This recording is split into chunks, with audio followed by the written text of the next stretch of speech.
สวัสดีครับมื้อนี้มาหมอบบ้านครับอยู่บ้านเปื่อยนะตำบลบ้านกงอำเภอหนองเรือจังหวัดขอนแก่นของเฮาครับซึ่งลูกค้าสร้างตามงบกับสร้างสมางบุญศรีเนาะครับผมในงบ1,450,000 บาทครับผมจบในงบนี้เลยพื้นที่ใจซอย125 ตารางครับเป็นเสาคอสลออิฐบนเบาครับผมเดี๋ยวพาเบิ่งด้านในครับผม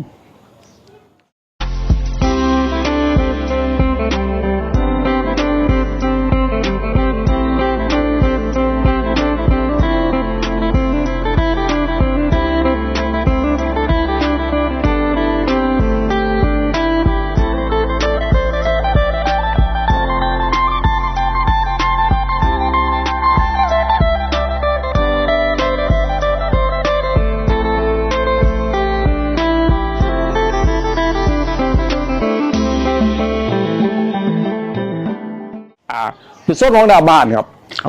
กว้างประมาณ10 เมตรนี่แหละครับผมเนี่ยครับเนาะลึกเข้าไป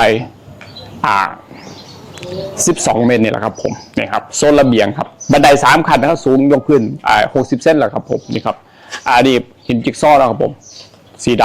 ำครับอันนี้โซนของระเบียงครับระเบียงฝั่งทางสายมือนะครับนี่ครับผมประมาณนี้นะครับผมระเบียงตรงเนาะครับผมหน้าบ้านกับกว้างประมาณ2.50 เมตรนะครับผมนี่เขาโซนของแม่เนาะอันนี้เป็นละเล็กกำมะได้ครับถ้าสีดำเราชอบแบบได้กับแก้มผู้รับเหมาเรื่องสีเนาะครับผมอันนี้เป็นม่านางครับเป็นตัวแอลเนาะครับผมอันนี้ไม้ฝาทั้งหมดนะครับประกอบไอฟ้าเป็นฟ้าซอลองครับไฟ LED ให้สีดวงครับโซนของหน้าบ้านของเฮาครับผมกระจกใสเขียวครับตีไล่ลูกฟักครับนี่กระจกสวยๆเลยครับผมเขาแรกเป็นส่วนของห้องโถงครับห้องโถงประมาณห้องขนาดใหญ่ได้เกือบจะ40 ตารางแล้วครับในส่วนของห้องโถงนะกระป๋องผมด้วยไฟ LED สีดวงโค้มให้ครับผมโค้มนี่เพิ่นจะของมาซื้อไว้ให้ถ้าผู้รับเหมาติดให้เนาะครับผมก็มีเป็นบานเลื่อนบานกระทุ่งเนาะครับผมนี่มีมุงลวดให้ครับมุงลวดให้ได้ครับผมนี่ครับผมก็มีเป็นบานเลื่อนครับ4 บานเลยเนาะครับผมอันนี้ก็ส่วนตกแต่งของไม้สแปรเด็กเนาะครับอันนี้เป็นบานเลื่อน2 บานนะครับห้องโถงประมาณ40 ตัวตารางเนี่ยประกอบไปด้วย3 ห้องนอนครับผมบานเนี่ย2 ห้องน้ำเนาะครับผมเดี๋ยวพาไปห้องนอนห้องแรกครับประตูเป็นเลือกของโพลีวูดครับ4 เท่าครับมี3 ฉีดเนาะครับผมเย็นสวยแล้วครับฝั่งนี้เป็นบานกระทุ่งให้เนาะมันนั้นเป็นบานเลือกครับ LED สีดวงโค้งให้เป็นฝ้าหลุมทับแอร์เสื่อมทั้งร้านครับยี่ห้ออะไรยินเนาะครับผมเนาะครับทั้งร้านเขามีแอร์ความจำหน่ายด้วยแล้วครับติดตั้งฟรีนะครับผม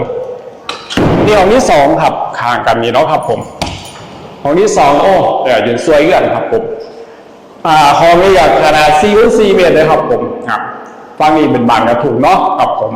ฝ้าหลุม LED ให้ครับโค้มให้ครับอยู่ในงบอยู่แล้วครับตามนี้เลยเนาะห้องที่2ผ่านไปแล้วครับห้องที่3มีโซนเดียวหากไม่ดีเป็นโซนห้องที่3เนาะเดี๋ยวพาไปเบิ่งห้องที่3ครับผมเย็นสวยครับห้องนี้4 เมตรครับผมนี่ครับฝั่งนี้เป็นบานเลื่อนให้เนาะฝั่งนี้ก็เป็นบานเลื่อนมีมุงลวดให้เนาะครับมุงลวดให้ครับฝ้าเป็นฝ้าหลุมครับบอสซอนเนาะ LED สีดวงโค้งให้ครับผมตามนี้เลยเนาะอันนี้ห้องแรกนี้เพิ่นเมาในตู้นะครับนอนเนาะเป็นแยกไปในโซนของครัวบนมีครัวบ้านหลังนี้เนาะครับผมประมาณนี้เลยครับผมเป็นห้องแนว2 ห้องยุคห่างกันนะครับชอบแบบใดแต่งแบบใดก็แก้ผู้รับเหมาเนาะอันนี้เพิ่นเนาะแยกห้องน้ำมันอยู่โซนนี้เลยครับผมยุคห่างกันเนาะเดี๋ยวพาไปห้องน้ำห้องแรกเนาะห้องน้ำห้องแรกปูกระเบื้องเยอะสุดเลยครับผมแถมไปทุกอย่างเนาะครับผมนี่ครับแถมทุกอย่างในตามนี้เลยครับผมขนาด2.50 เมตรพูดได้เป็น50เนาะห้องน้ำของเขาครับเป็นห้องน้ำกระทัดรัดเนาะอันนี้ก็ยุคข้างๆกันเนี่ยแล้วครับผมเดี๋ยวพาไปเบิ่งห้องนี้เนาะนี่ครับให้ครับกระเบื้องน้ำอุ่นครับแถมให้เนาะกระเบื้องยันสุดเลยครับผมนี่ครับผมเป็นบ้านที่เพิ่นบ่เอา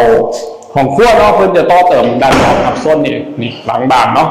ในส่วนต่อเติมไปข้างนอกแล้วครับผมบ้านหลังนี้จบด้วยงบ1,450,000 บาทครับเป็นเสาคอสลอและโครงสร้างของเฮาครับผมผู้ใดจะสร้างบ้านเอาแบบแต่โทรสอบถามก็ได้ครับก่อนของมาหาผมอยู่สำนักงานเนาะครับผมเข้าออกแบบบ้านตามงบลูกค้ามีงบเท่าไหร่สามารถคุยกันได้หมดเนาะครับผมบ้านหลังนี้ก็จบในงบ1,450,000 บาทเนาะครับผมฝากติดตามด้วยครับผมสวัสดีครับ